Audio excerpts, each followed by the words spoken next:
Olá, nesse vídeo vamos aprender a utilizar a função fila na placa de comando QC2000 contatora da JFL.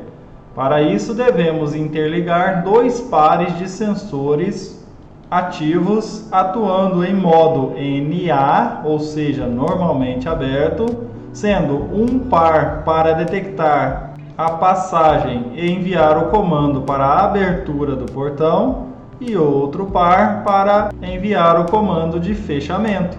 Em nosso exemplo, utilizamos dois pares de sensor do modelo IRA 20 da JFL.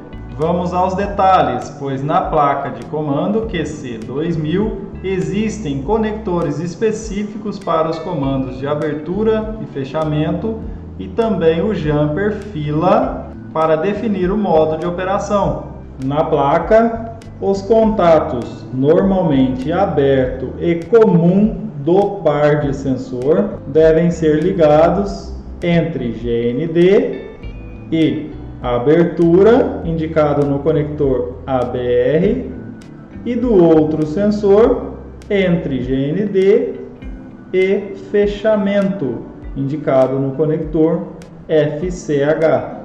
Caso os sensores não forem conectados, a função fila simplesmente não atuará, ou seja, não interferirá no funcionamento do automatizador. Além disso, devemos observar o jumper fila, aqui indicado, que se conectado, ou seja, fechado entre os dois pinos, a placa de comando conta quantas vezes o sensor para a abertura foi violado e só aceita o comando para fechamento quando o sensor para fechamento for violado o mesmo número de vezes do que o sensor para abertura. Já se o jumper fila estiver aberto, como no exemplo, a placa de comando não conta a quantidade de vezes que o sensor para abertura é violado e aceita o comando para fechamento quando o sensor para fechamento for violado pela primeira vez. Vale lembrar que os comandos por fotocélula,